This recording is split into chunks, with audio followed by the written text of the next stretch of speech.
Coucou les amis, Hello, hello les amis. et bienvenue dans une nouvelle vidéo Sur les conseils. santé. Et aussi on va parler du corona, sur le pass sanitaire, comment se déplacer et tout ce qui concerne la crise sanitaire mondiale qu'on a maintenant pour venir au Maroc. Parce qu'on a eu beaucoup de questions à ce sujet.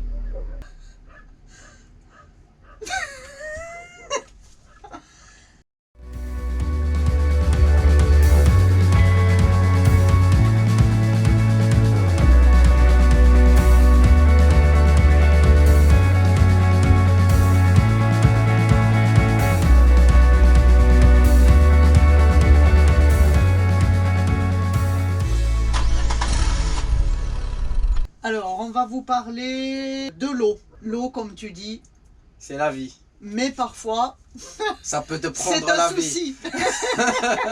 L'eau c'est la vie, mais ça peut te prendre la vie. Ouais, ou poser beaucoup de soucis. Alors, c'est vrai que l'eau, au Maroc, ça peut être effectivement un souci. Donc, nous, on vous conseille, si vous n'avez pas l'habitude, déjà, de ne pas la boire Du robinet, et encore moins des des puits. puits, Voilà. sauf si vous êtes obligé, vous pouvez la bouillir et la laisser refroidir et la boire. Voilà. Mais sinon, on C'est vous mieux de recommande quand même de l'acheter.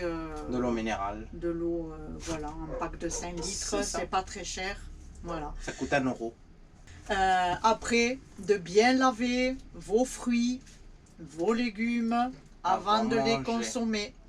Pas de vous laisser tenter si vous êtes sur le bord d'une charrette ou au bord d'un marchand de légumes qui vend de belles fraises, de ne pas les manger comme ça sans les laver. Après, on peut vous recommander aussi, même si bien sûr ça paraît logique, mais tout ce qui est de bien se laver les mains, Ouais. de bien cuire la viande. Ah oui, hein. Les amis, oublie les steaks avec la trace du sang. Hein. Et oublie les œufs, comment vous l'appelez? Ah, toi tu parles des... Et les œufs plats. les œufs au plat.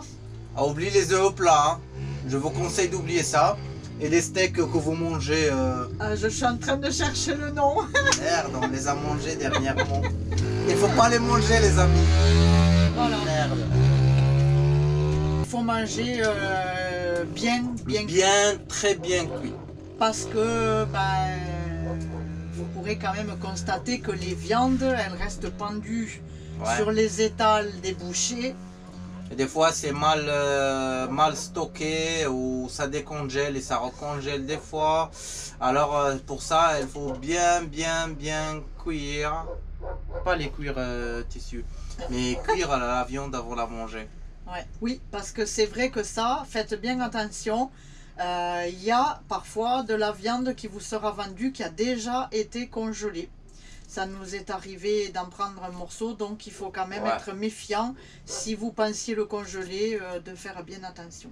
Après, on va vous parler des pharmacies. Alors, les pharmacies, en principe, habituellement, elles seront ouvertes du lundi au samedi midi.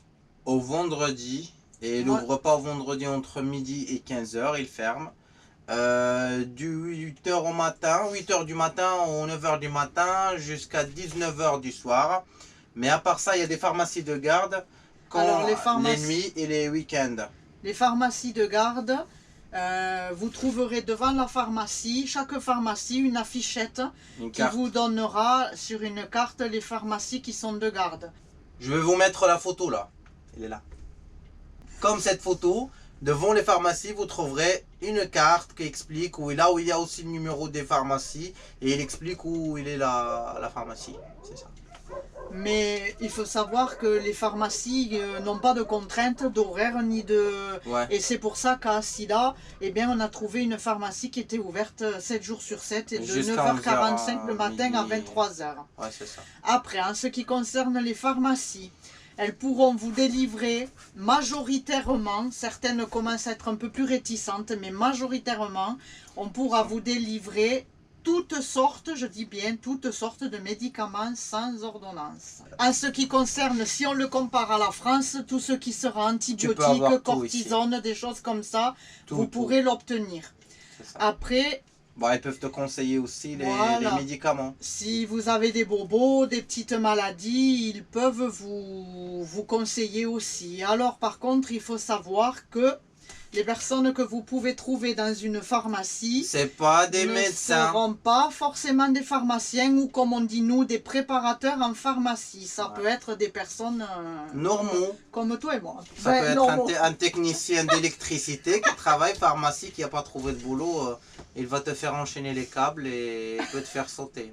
Mais généralement, ils sont compétents quand même. Voilà, mais c'est pour vous dire que voilà, il n'y a pas la même rigueur que par rapport à la France ou à l'Europe. C'est ça. Après, ça c'est plutôt toi qui vas en parler. Au niveau des animaux, des petites bêtes que vous pourriez croiser ici au Maroc. Bon, apparemment, les moustiques, il existe souvent au nord du Maroc.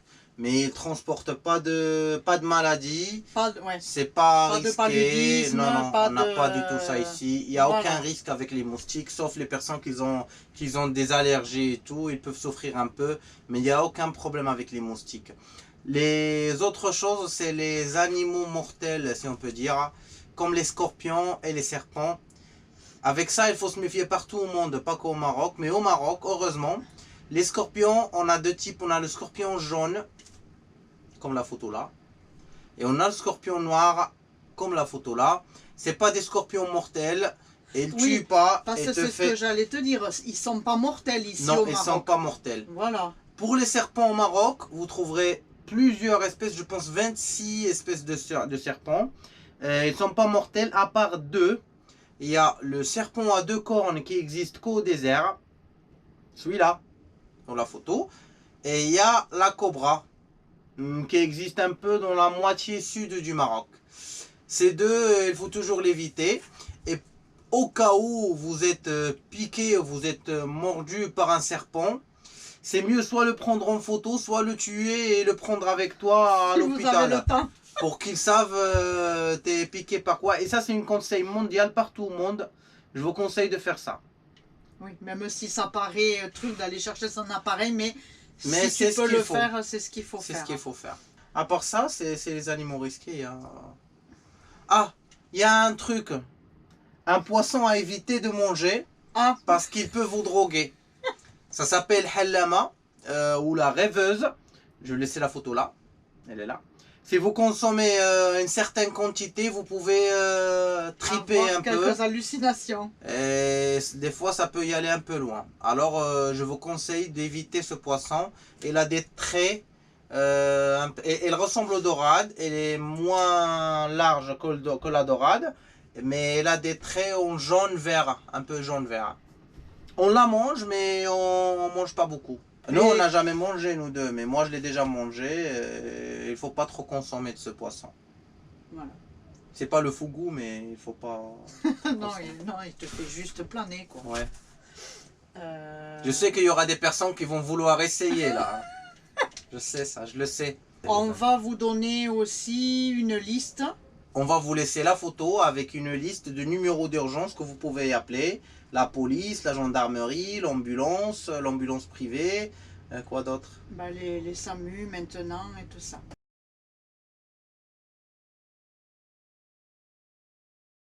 Si vous appelez ces numéros-là, ou dans le cas que ça vous arrive quelque chose où il faut appeler ces numéros, je vous conseille de préciser votre nationalité. Parce que si vous ne précisez pas votre nationalité, des fois elle vient après 1 heure, 2 heures, 3 heures. Des fois l'ambulance ne vient pas. Mais quand tu dis je suis français ou je suis allemand ou je suis américain, il vient sur place. Oui, un autre conseil, c'est que si vous devez vous rendre parce que vous êtes malade ou que vous vous êtes blessé dans un hôpital ou une clinique, on vous conseille d'aller plutôt dans les cliniques privées. Même si...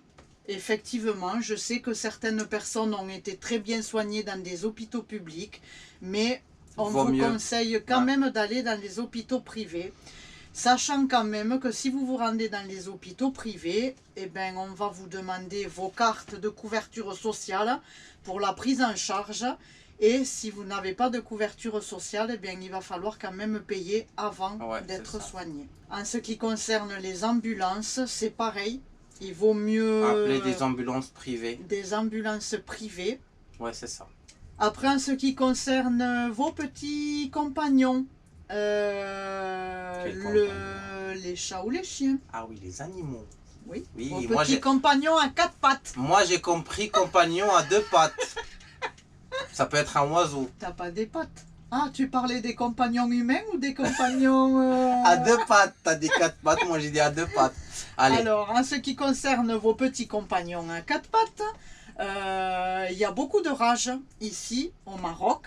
Ouais. Donc, de toute façon, pour que vous puissiez venir d'un pays européen, alors pour venir au Maroc, ça ne sera pas un problème, on ne va pas vous embêter. Mais pour ressortir, et notamment en Espagne, quand vous passez par l'Espagne ou la France, il vous faut un passeport qui justifie surtout que votre compagnon a bien la vaccination de la rage et le test anti-rabique, comme quoi il est bien protégé avec ce vaccin. Donc, faites attention à vos petits compagnons, la rage est présente au Maroc. C'est ça. En parlant des vaccins pour les humains maintenant. Au Maroc, c'est pas comme les autres pays africains, il n'y a pas de vaccin obligatoire. Par contre, en Mauritanie, au Sénégal, il faut avoir la fièvre jaune, paludisme. Bah ça, je ne sais pas si il y a 3 oui, il y en a encore. Parce que là, j'ai des amis qui viennent de descendre l'année dernière et ils l'ont fait. Au Maroc, il ne faut pas avoir de vaccin. Il n'y a pas de vaccination obligatoire. C'est ça. Sauf maintenant, pour là, on va passer au Corona. Pour Corona. Pour le moment, c'est un peu compliqué pour rentrer au Maroc. Et c'est difficile pour nous de vous répondre avec une grande fiabilité. Mais parce que les informations changent vite et qu'on entend un peu tout et n'importe quoi. Donc on va vous donner ce qu'on sait depuis les derniers jours là actuellement. Donc déjà la situation. On vous met déjà la situation actuelle au Maroc. Le Maroc il est en train de vacciner. Il a obligé le pass sanitaire pour les Marocains pour se déplacer entre villes. Sinon, il te faut une autorisation. Et je pense que ça ne concerne pas les étrangers. Non, que pour le moment, le Maroc en est à même pas la moitié de sa population vaccinée. Et que c'est arrivé à l'âge des 18 ans à 12 ans. Donc ça veut dire que la moitié de la population n'a pas répondu présent. Oui, c'est ça. Et que les cas ont largement augmenté depuis cet été, comme beaucoup de pays, avec la rentrée des voyageurs, la situation s'est quand même considérablement... Mais pour le moment, le Maroc, il n'a pas des frontières fermées, les frontières sont ouvertes. À part le problème avec l'Espagne, que vous ne pouvez pas venir en ferry par l'Espagne, soit pour Timao, soit par Sète, soit par Genoa. Pour l'entrée au Maroc, ils ne demandent qu'un test PCR valable, ça veut dire un test PCR qui a moins que 72 heures. 48 heures même, non? 72 heures. 72 heures. Et un motif impérieux pour entrer au Maroc. C'est ça. C'est ça ce qui est difficile. Alors, si tu n'es pas marocain ou tu n'es pas résident au Maroc, il te faut un motif impérieux pour rentrer. Ouais. Et c'est compliqué. Et maintenant, au Maroc, il y a aussi le couvre-feu à 21 h. Personne sort. Même s'il y a des personnes qui sortent. C'est la vérité. Bah oui, c'est difficile de faire respecter. Enfin, en l'occurrence, là, pour le moment, là où on est. On voulait vous dire les amis qu'on sera live le 1er de chaque mois. Oui. Alors soyez présents le 1er de chaque mois à 19 h le temps du France, l'heure française. À l'heure française. Et après on répond toujours à vos questions. Ouais, c'est vrai que là sur le Corona, ben, il y a pas mal de personnes qui commencent à nous demander. Et ben, n'importe quelle question, hein, de toute façon. C'est la bienvenue. Voilà, la famille continue à s'agrandir. Merci beaucoup pour votre support, pour vos messages, pour vos commentaires. Vous pouvez nous suivre sur Instagram qui est Baraka Van Life, sur la page Facebook Baraka Van Life. Dans le groupe. Dans le groupe aussi Val, Abdou et Baraka. Baraka, Val et Abdou. Abdou et Baraka. Si vous voulez joindre à nous, si vous voulez nous contacter. Alors les amis, avant de partir, il faut répéter avec nous les chiffres de 1 à 5. oui. واحد جوج ثلاثة أربعة خمسة. بسلامة. Slama. On vous aime.